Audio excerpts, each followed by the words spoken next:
Prologue. For some reason, I felt like they let me go too easily. Chloe Lidden turned around with a light heart that she had finally escaped from the Duke's mansion, but as soon as she turned around, her legs stiffened at the sight of the man she saw. The person standing in the middle of the entrance to her alley, staring at Chloe, was my master, Duke Hugh Grey Wolfaz, who thought she had escaped safely. Chloe had a hunch as she saw the Duke standing like a gatekeeper, as if asking her to pass by. That he was waiting for her. To be precise, he came to get her. Duke. A sound like that of a mosquito that had been starving for several days came out of my throat. Klein Lidden. The Duke called her name. Of course, the Duke called her by the name of a man named Klein, whom she knew by name. Even though all he called was just her name, Chloe felt like she even heard him say, "Come in front of me right now." Is this how a cow feels as it is being dragged to the slaughterhouse? She reluctantly took her steps, step by step, approaching the Duke. "Duke, what brought you here?" "Well, why did I come?" The Duke's voice, which cut Chloe off mid-sentence, was bitterly cold. Chloe had a hard time taking her mouth off his, as if the cold energy had frozen her upper and lower lips and made them stick together. She hasn't heard anything yet. Why does it feel like everything was caught? If you're here because of the woman you're looking for. Female? No. That's not it. In response to the answer Chloe could barely spit out, the Duke said no 3 times. "I think we need to learn about men, not women." A man. Her head was spinning. Could it be that they got caught? I thought that if I just went back home, nothing would happen, but it seemed like it was already too late.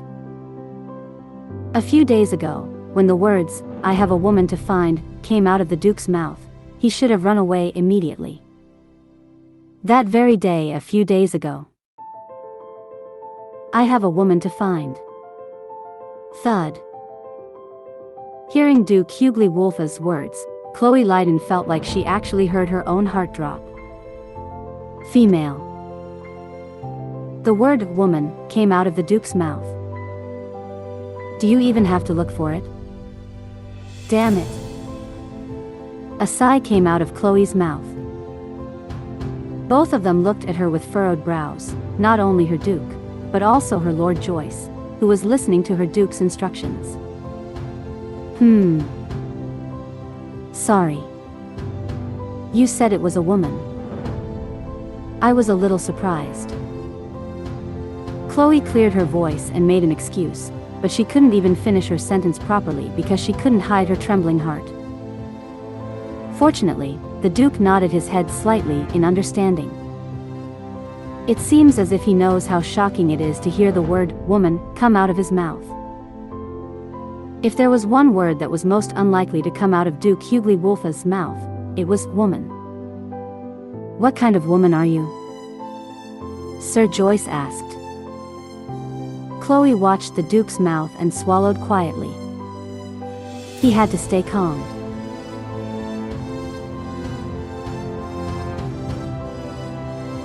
He won't have anything to do with himself. This is the woman who stayed at Arnie's Inn last night. Ha.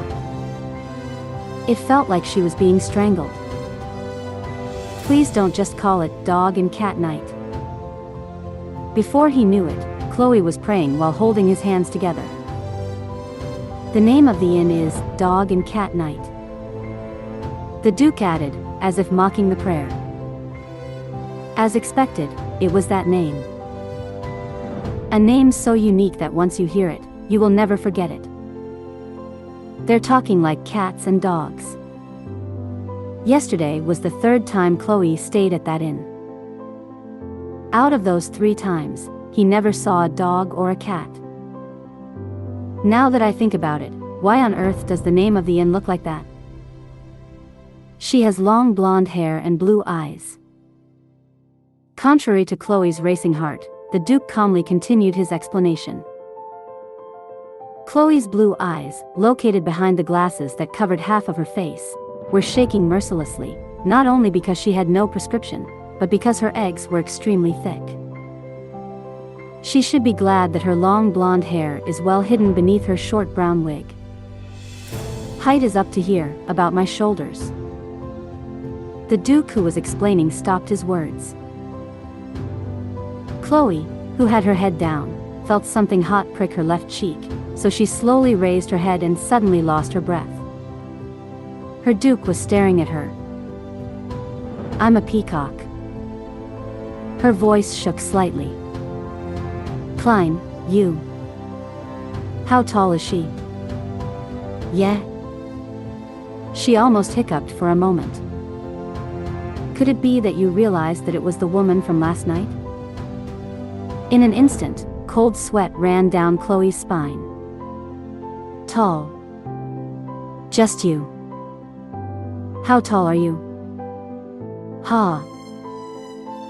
The relief that I had not been caught and the fear that I might be caught at the same time surged in me, and my left atrium and right ventricle started to beat even more violently, as if they were about to start a riot. Yes, only she would do it. His eyes were also very accurate. I'm 168 centimeters. Chloe wanted to bite her tongue, but she answered instead. Why are you looking for that woman?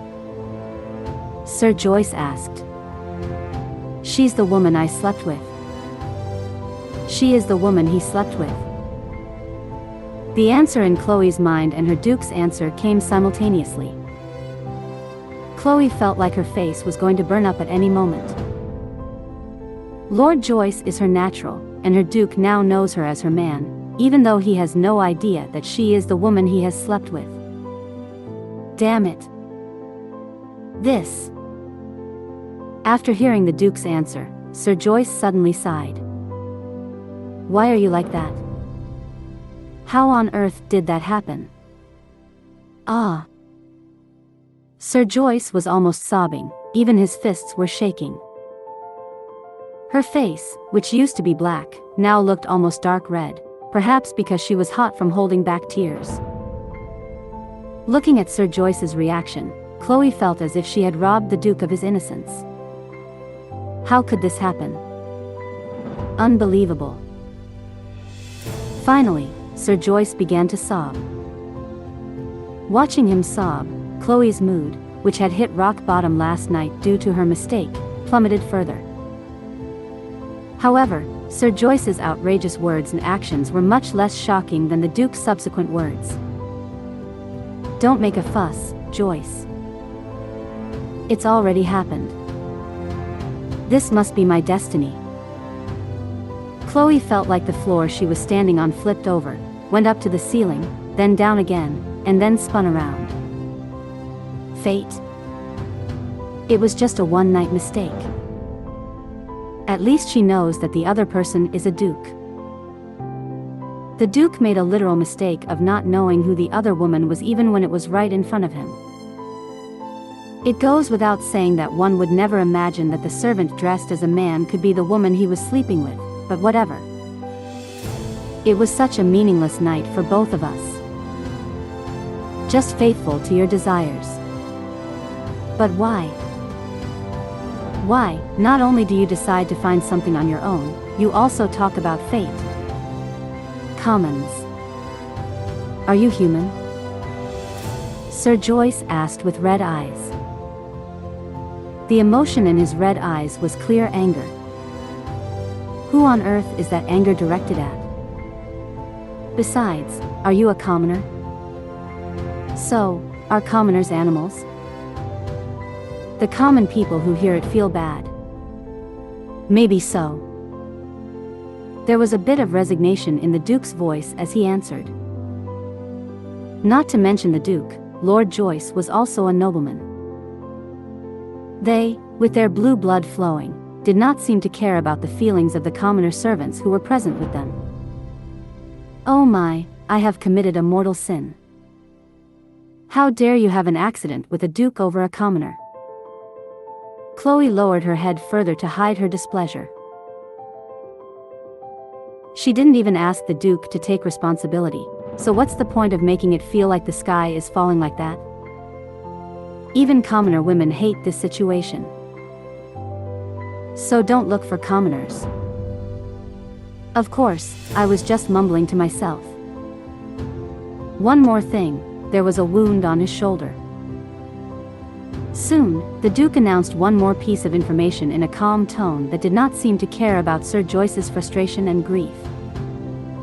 It was a slightly dented, circle-shaped wound. It looked like it had been bitten by the teeth of a wild beast. I didn't see it with my own eyes, so it's not accurate. Crazy. That's not accurate. It was already a perfect description that could not have been more accurate. The wound on her shoulder looked like it had been bitten by a wild animal. All right. Sir Joyce answered, barely able to swallow her anger. The more I looked at it, the more spectacular it became.